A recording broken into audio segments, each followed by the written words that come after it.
৭৭ আর এই গিয়ে ৭৮। মোটে ৭৮। এর চেয়ে বেশি তো নবাবের দেহরক্ষীর কাছে থাকে। দূর দূর দূর দূর। অনেকদিন মহারাজকে হাত করে মোহর নেওয়া হয়নি।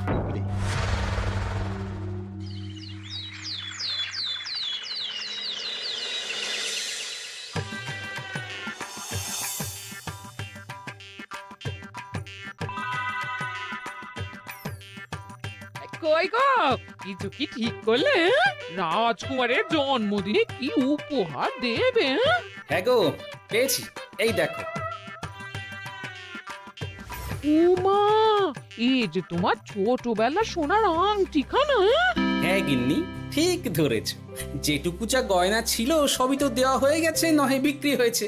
আর তো কাউকে কিছু দেওয়ার নেই, তাই ভাবলাম এটাই উপহারে দিই। সে ভালো ভেবেছো। বেশ, আসি তাহলে। ওদিকে সবার দেরি হয়ে যাচ্ছে গিন্নি।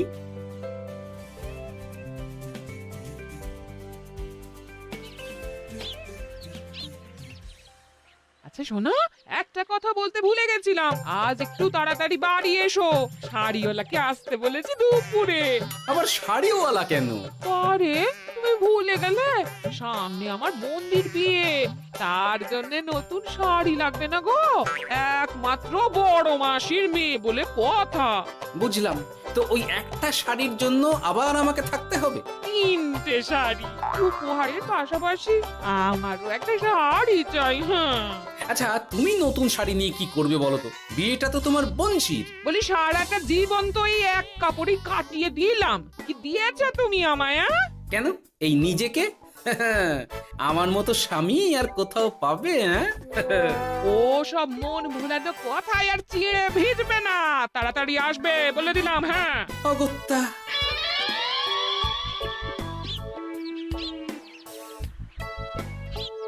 দূর, গিন্নিরও যত কথা সব বেরোনোর সময়। আবার তাড়াতাড়ি ফিরেও আসতে হবে শাড়ির জন্য। দেখি মহারাজকে বলি অগ্রিম বেতনের জন্য, না হলে তো শাড়ি কেনা যাবে না। তাও একটা হলে হতো, কিন্তু এনাকেও দিতে হবে। আসলে সত্যিই তো, গিন্নি আমার কত যত্ন আত্তি করে, কিন্তু তাকে আজ পর্যন্ত তেমন কিছু উপহার দিতে পারেনি। না, গিয়ে বলি।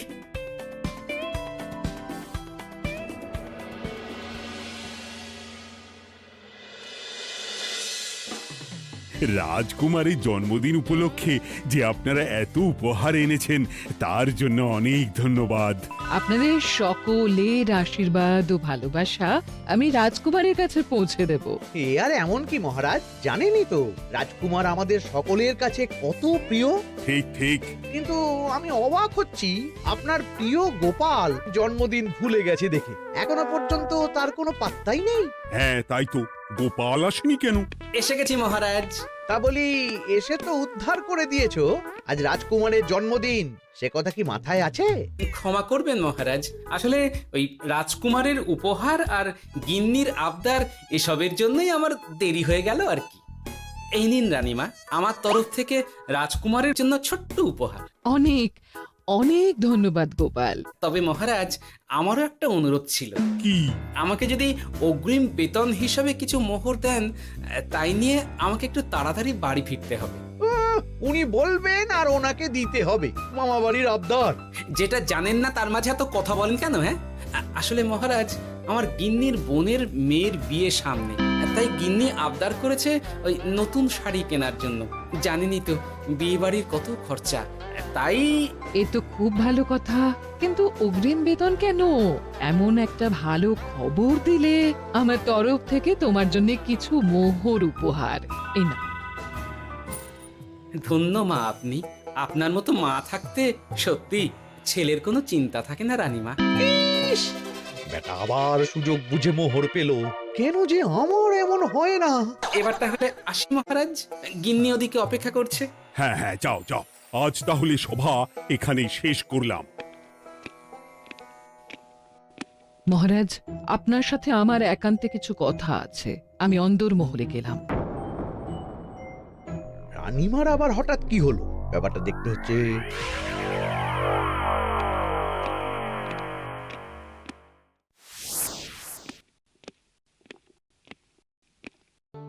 আজ আমি বুঝতে পারছি আপনি আমাকে একদম ভালোবাসেন না মহারাজ। ও কি কথা বলছো রানী? একদম ঠিক বলছি। নিজের গিন্নির আবদার মেটানোর জন্য গোপাল কত ভাবে, নতুন শাড়ি কিনে দেবার জন্য অগ্রিম বেতন অব্দি চাইলো, আর আপনি? আমি তো রাজা, আমি কেন বেতন চাইবো? সেটাই তো, রাজা হয়েও আপনি কখনো এমন কিচ্ছু করেননি, কিচ্ছু না। আহা, রাগ করে না। আমি তোমাকে সব থেকে সুন্দর শাড়ি উপহার দেব, একেবারে সোনার সুতোর কাজ করা মুক্ত বসানো শাড়ি। এমন শাড়ি কেউ কখনো দেখেনি। ও মা, সত্যি? আচ্ছা, এই ব্যাপার। গোপালের কথা শুনে এবার মহারাজ ও রানীমাকে উপহার দেবে? ধুর, আমারই ভাগ্যটা খারাপ।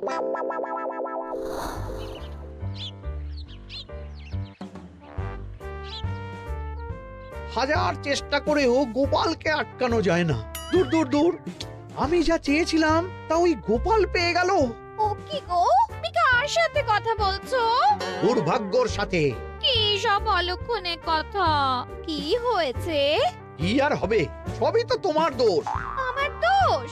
হ্যাঁ, তুমি আমার কাছে বায়না করো না কেন কিছু? তুমি বায়না করনি বলেই আজ আমি রানীমার কাছ থেকে মোহর পেলাম না, কিন্তু গোপাল পেয়ে গেল।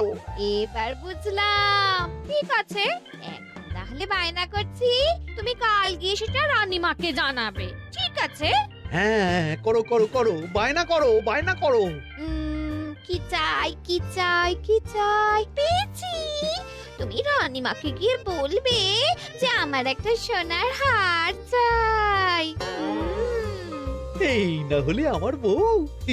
দারুণ চাল চেলেছো।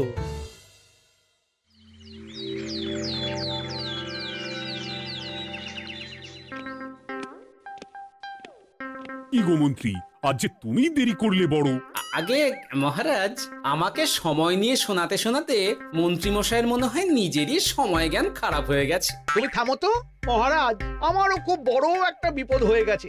একমাত্র রানীমাই আমাকে বাঁচাতে পারবেন। আমাকে একটু ওনার সাথে দেখা করার অনুমতি দিন মহারাজ। কিন্তু তোমাদের রানীমা তো এখানে নেই। আসলে জানোই তো যে কুমার অনেক দূরে থাকে, তাই গতকাল রাতেই রওনা দিয়েছে। সে কি, রানীমা নেই? এবার কি হবে আমার? কেন কেন কেন, কি হয়েছে? আসলে মহারাজ, আমার বউ আমার কাছে সোনার হার গড়িয়ে দেওয়ার বায়না করেছে, তাই আমার।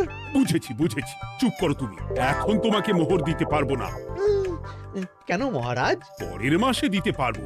আসলে তোমাদের রানীমাকে সোনার সুতো দিয়ে কাজ করা এক শাড়ি উপহার করেছি সদ্য, যার জন্য অনেক খরচ হয়ে গেছে।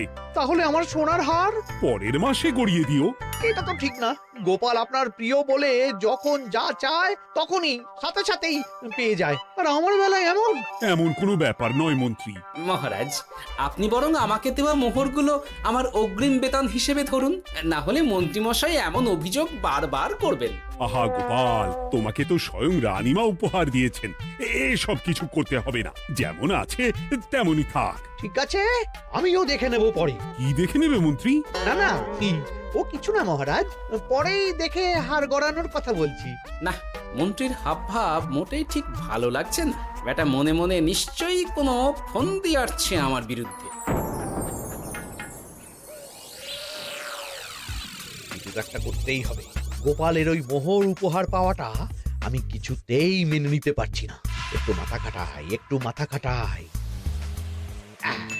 উপায় পেয়েছি। আমাকে এখনই নবাবের কাছে গিয়ে মহারাজের নামে বলতে হবে।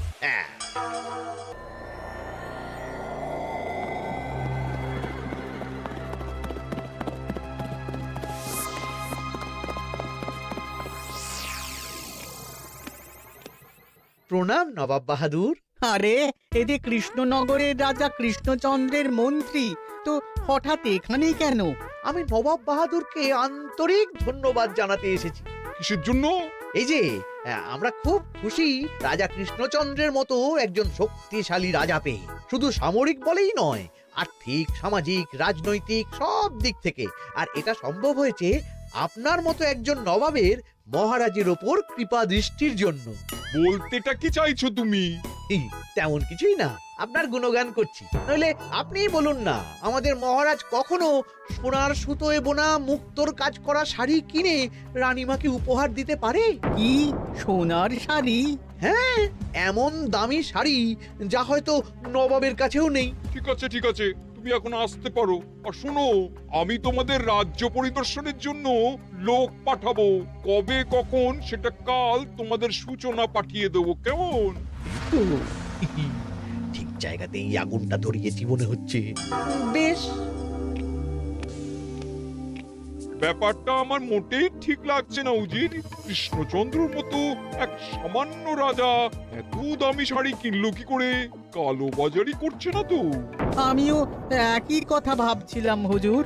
এক কাজ করো, কালকে কৃষ্ণনগরে খবর পাঠাও। 2 দিন পর রাজকার্য পরিদর্শনের জন্য তুমি সেখানে যাবে।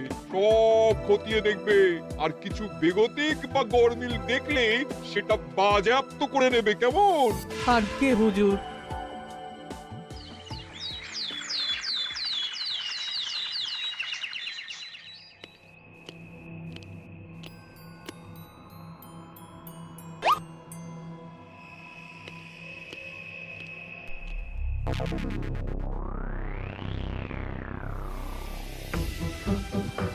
কি হয়েছে মহারাজ? কার চিঠি? নবাবের রাজকার্য পরিদর্শনের জন্য লোক পাঠাবে 2 দিন পর। এতে চিন্তার কি আছে মহারাজ? চিন্তার বিষয় আছে। নবাব আমার রাজকোষের হিসাবও মিলিয়ে দেখতে চায়। কোনো একটা ভাবে নবাবের কানে আমার সোনার শাড়ি কেনার কথাটা চলে গেছে, তাই সন্দেহ করছে। সে কি কাণ্ড! নবাবকে তো চিনি, ভুল ধরার কোনো সুযোগ ছাড়বে না। আর চিঠিতে পরিষ্কার লিখে দিয়েছে, হিসেবের একটু এদিক ওদিক হলেই সে সব বাজেয়াপ্ত করে নেবে। হায় কপাল, এ সব হয়েছে গোপালের জন্য। অমনি শুরু করে দিলেন। আচ্ছা, আমি আবার কি করেছি বলুন তো? তুমিই তো করেছো। সেদিন যদি তুমি তোমার গিন্নির শাড়ি কেনার কথাটা রানীমার কানে না তুলতে, তাহলে রানীমাও মহারাজের কাছে শাড়ির জন্য বায়না করতেন না, মহারাজও সোনার শাড়ি কিনতেন না, আর নবাবও জানতে পারতেন না। একদম ঠিক কথা বলেছ মন্ত্রী, সব দোষ তোমার গোপাল। মহারাজ, আপনি এমন বলছেন? হ্যাঁ বলছি, কারণ এটাই হয়েছে। দুশ্চিন্তায় এখন মাথা খারাপ হয়ে যাচ্ছে আমার। আমি জানি না তোমার জন্য আজ অব্দি এমন বিপদে কবে পড়েছি। এবার তোমাকেই এখান থেকে বেরোনোর উপায় বের করতে হবে। আর যদি তা না করতে পারো, তাহলে আজ পর্যন্ত তোমাকে যত মোহর উপহার দেওয়া হয়েছে সেই সব উপহারের মোহর ফেরত দিতে হবে। সব মোহর যে প্রায় খরচ হয়ে গেছে মহারাজ, আবার আমি কোথা থেকে পাবো? সেটা তুমি জানো। এইবার গোপাল ভালো মতো জব্দ হয়েছে। এই যে লঘু পাপে গুরুদণ্ড। গোপাল পড়ল ফাঁদে। এমন দেখে মন্ত্রী হাসে আর আমার মনটা কাঁদে।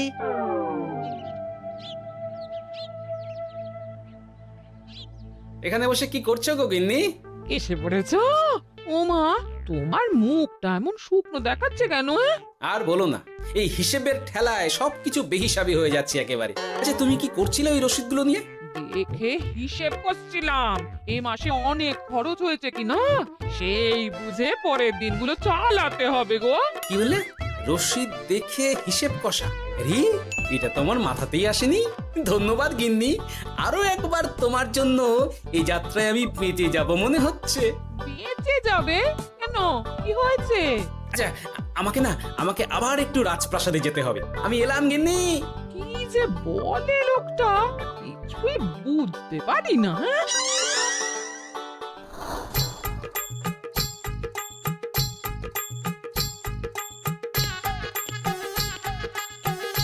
আসতে পারি মহারাজ? এ কি গোপাল, তুমি? আর কোনো চিন্তা নেই মহারাজ, নবাবকে হিসেব বোঝানোর উপায় পেয়ে গেছি। কি বলছো? কি উপায়? এই দুদিনে আপনি শুধু সকল প্রজাদের কাছ থেকে পুরনো রসিদ সংগ্রহ করুন, তাহলেই কেল্লা ফতে। তাই নাকি? আর নয়তো কি? তবে এ ব্যাপারে মন্ত্রী মশাইকে কিন্তু কিচ্ছু জানতে দেওয়া যাবে না। শুধু আমি যা বলছি তাই করুন মহারাজ। সে তো বুঝলাম, কিন্তু প্রজাদের থেকে পুরনো রসিদ সংগ্রহের কথা ঘোষণা করলেই মন্ত্রী এমনি জানতে পেরে যাবে। চিন্তা করবেন না মহারাজ, আমার কাছে এটারও উপায় আছে।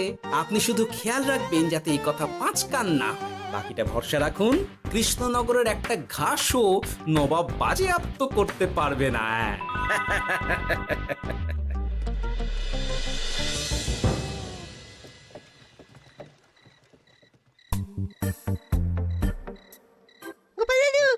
স্যার চলে এসেছি। ভালো সময় এসেছিস, তোদের দাদুর ভবিষ্যৎ এখন তোদেরই হাতে। আপন করে বলছো কেন দাদু? আমরা থাকতে তোমার কিচ্ছু হবে না, শুধু বলো না কি করতে হবে। জানি তো, তোদের যেটা করতে হবে সেটা হলো সবার বাড়ি বাড়ি গিয়ে পুরনো রসিদ সংগ্রহ করতে হবে। এই ব্যাপার, এটা আর এমন কি? কিন্তু কেউ যদি জিজ্ঞাসা করে কেন চাইছি, তখন বলবি যে ওই গোপাল দাদু ওই টোঙা বানাবে বলে পুরনো কাগজ চাইছে। আচ্ছা, আমরা এক্ষুনি নিয়ে আসছি। যাক, প্রথম ধাপ হয়ে গেল, এবার পরের ধাপের প্রস্তুতি। যাই, একবার বরং বিজ্ঞানীর কাছ থেকে ঘুরে আসি। বিজ্ঞানী, ও বিজ্ঞানী, বাড়ি আছো? আরে গোপাল যে, এসো এসো ভেতরে এসো। বলো, তোমাকে কিভাবে সাহায্য করতে পারি? তোমার কাছে কালি মোছা যায় এমন কোনো কিছু আছে? কালি মোছার জিনিস? হ্যাঁ, একটা তরল রাসায়নিক পদার্থ আছে যেটা সব ধরনের কালি তুলে ফেলে। দাঁড়াও দিচ্ছি। অনেক ধন্যবাদ বিজ্ঞানী।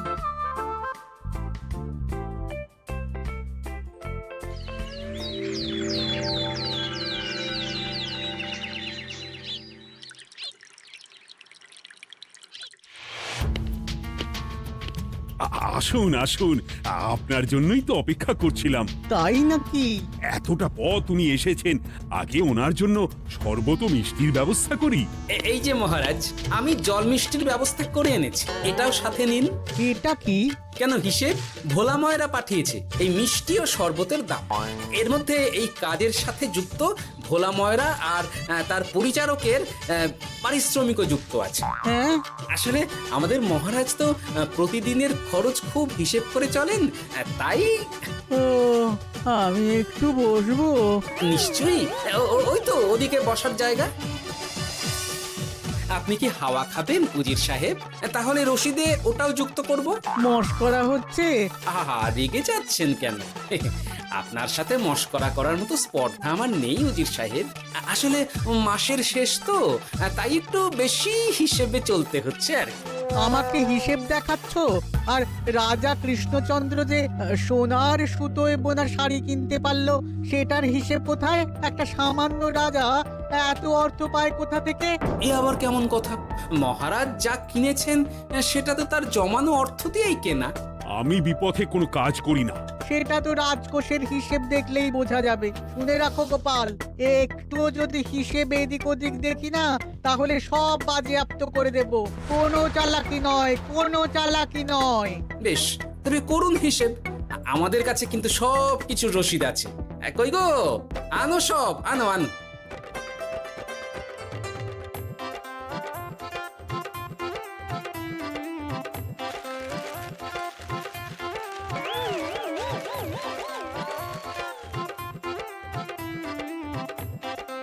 হ্যাঁ, এত রসিদ?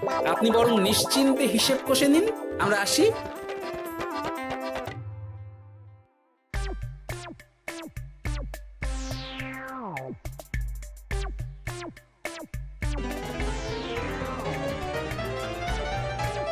বাবারে, এত হিসেব কষে কষে তো মাথা ঝিমঝিম করছে, খিদেতেও পেট চুই চুই করছে। আপনার হিসেব কত দূর উজির সাহেব? আমাকে এখান থেকে নিয়ে চলো গোপাল, আমি আর পারছি না। ও কি, অঙ্ক কষে কষে তো আপনার সব শক্তি শেষ হয়ে গেছে দেখছি। আচ্ছা চলুন চলুন চলুন, কিছু মুখে দিয়ে দিন, তাহলেই শক্তি আসবে। তাই চলো।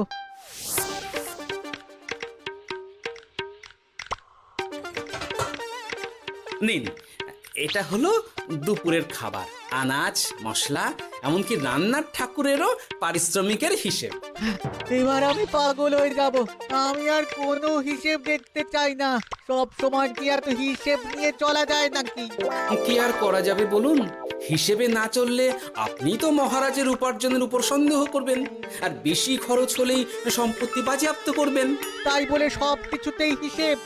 কোনো একদিকে বেশি খরচ হলে বাকি দিকগুলো এভাবেই কম করে চলতে হয়। কি ঠিক বলিনি? আমি আমার ভুল বুঝতে পেরেছি গোপাল, এবার আমাকে রেহাই দাও। আসলে তোমাদের মন্ত্রী নবাবের কাছে গিয়ে তোমাদের রাজা নামে উস্কেছে। কি মন্ত্রী? এই রে খেয়েছে, এবার পালাতে হবে দেখছি। ঠিক জানতাম মোহরের জন্যই এত কিছু। তাই তো নবাব এমন করেছেন। বেশ, এবার আমি ফিরে গিয়ে নবাবকে সব জানিয়ে দিচ্ছি। সত্যি গোপাল, তোমার তুলনা হয় না। আর মন্ত্রী, আগে মহারাজ, তুমি যা করেছো তার কোনো ক্ষমা নেই। তোমার জন্যই আমার এত হয়রানি হয়েছে। ভুল হয়ে গেছে, আমাকে ক্ষমা করে দিন মহারাজ। গোপালের ওপর হিংসে করে এমন করেছি, আর হবে না। একটা সুযোগ দিন মহারাজ। হ্যাঁ মহারাজ, সুযোগ দিয়েই দিন। বেশ, তবে তোমার শাস্তি হলো রানীমাকে আমি যে সোনা শাড়ি কিনে দিয়েছি সেটার পুরো দাম তোমাকে আমায় দিতে হবে। হ্যাঁ?